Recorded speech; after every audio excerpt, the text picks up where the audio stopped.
Hai teman-teman. Teman-teman, pernah nggak kepikiran gimana caranya pohon mangrove bisa tumbuh kokoh dan menjaga pantai dari abrasi? Hari ini kita bakal jalan-jalan ke kawasan ekowisata Mangrove Peak untuk melihat bagaimana proses pembibitan dari mangrove tersebut. Sebelum kita lihat gimana proses penanaman dari benih mangrove, langkah pertama dimulai dari dalam hutan mangrove tersebut.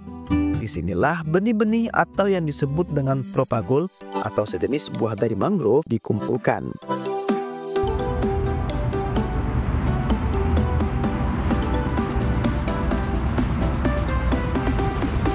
Setiap benih yang dipilih punya potensi untuk tumbuh menjadi pohon tangguh yang kelak menjaga garis pantai kita. Benih yang sudah terkumpul kemudian dibawa ke area pembibitan. Nah, di sini nih mereka ditata, dirawat, dan dijaga hingga cukup kuat untuk dipindahkan ke habitat aslinya. Di video ini kita akan belajar bersama dari salah satu petugas yang sudah ahli dalam pembibitan ini. Yuk simak videonya. Nah, ini jenisnya ada beberapa jenis pembibitan mangrove. Yang pertama ini jenisnya Bulgaria atau bukit Bali seperti ini. Yang kedua ini adalah Rhizopora mucronata seperti ini. Yang ini adalah Avicennia seperti ini. Yang kecil sebelah sana adalah ini bibit ini adalah Stilosa. Jadi ada beberapa jenis. Yang pertama mungkin yang tadi Bulgaria atau bibit Bali. Yang kedua Rhizopora mucronata seperti ini bentukannya. Yang ini Avicennia. Yang ini adalah Stilosa bibit kecil. Untuk tata cara pembibitan kita ada beberapa media. Pertama adalah polybag. Ini polybag dari recycle air minum. Untuk keduanya adalah tanahnya yang berlumpur atau yang lembek. Jadi ada beberapa teknik. Pertama-tama kita ngambil dulu tanahnya.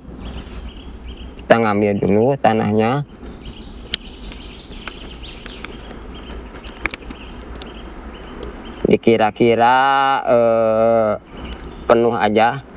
Terus kita ambil bibitnya. Jenisnya kita ini adalah Rhizopora mucronata. Jenis bibitnya adalah Rhizopora mucronata seperti ini untuk pembibitannya. Itu. Jadi cukup simpel juga untuk pembibitannya. Jadi nggak terlalu ribet juga di pembibitannya. Jadi semua jenis tanamannya untuk tata cara penanamannya sama.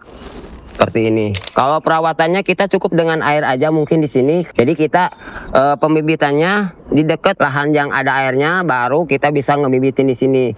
Kalau di atas mungkin kita harus nyiram tiap hari. Kalau di sini kan nggak terlalu, soalnya ini sih pasang surut air itu. Jadi bisa kalau agak siangan dia kerendam air. Nanti kalau sore dia surut lagi seperti itu. Makanya dari sini ada sobekan air, dia untuk penyerapan air sebelah sini.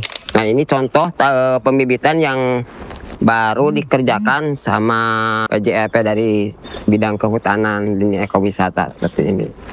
Ini Airnya air tawar. Airnya di sini air payau. Kalau di sini air payau antara air tada hujan dan air asin. Tuh karena mangrove sangat membutuhkan ada air asinnya seperti itu. Dari persemaian seperti ini, nah nanti keluarlah kayak daun seperti ini.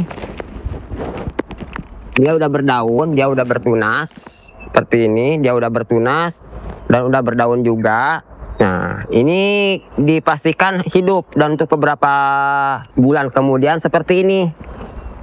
Ini tanamannya. Ini kurang lebih 3 atau 4 bulan. Nah, sebelah sana bisa dilihat perbedaannya itu udah siap tanam umur 6 bulan. Itu udah siap di umur 6 bulan untuk ditanam ke lahan yang sebenarnya. Untuk siap dia dengan akar, pohon, dan batang yang kuat. Selama 6 bulan dia baru siap ditanam. Seperti itu. Jadi bisa tanam di lahan-lahan yang udah dipilih dari konsumen atau dari IO atau dari dinas-dinas lain untuk penanaman seperti itu. Nah itu mungkin untuk tata cara penanaman dan untuk penanaman yang untuk siap ditanam seperti itu. Biasanya kalau seandainya nggak ada pihak luar ataupun dari dinas pertamanan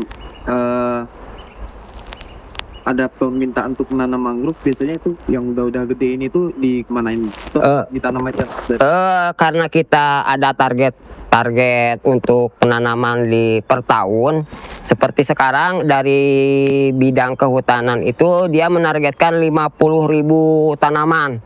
Makanya kalaupun tidak ada untuk penanaman atau dari ini, kita tanam sendiri. Jadi kita di pos 2 atau di hutan lindung kita ambil bibitnya, kita tanam bareng-bareng. Semua PJAP yang mempunyai bibitnya kita tanam bareng-bareng gitu. Jadi biar kecapai targetnya. Sekarang kan targetnya 50-an lebih, 50.000 lebih per tahun. Jadi setiap tahun itu meningkat. Setiap tahun itu meningkat. Apabila tercapai ditambah lagi, setiap tahun tercapai ditambah lagi gitu, seperti itu.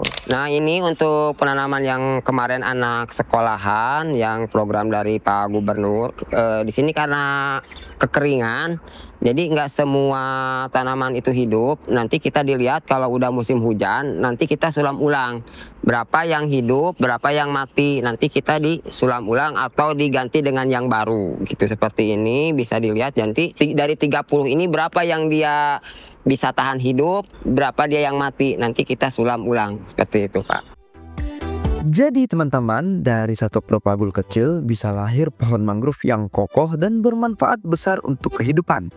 Mangrove bukan hanya pelindung pantai dari abrasi loh, tapi juga rumah bagi berbagai satwa dan penjaga kualitas udara kita. Yuk sama-sama kita jaga, rawat, dan lestarikan mangrove untuk Jakarta yang lebih hijau dan masa depan yang lebih baik. Sampai ketemu lagi di cerita taman berikutnya teman-teman. Dadah!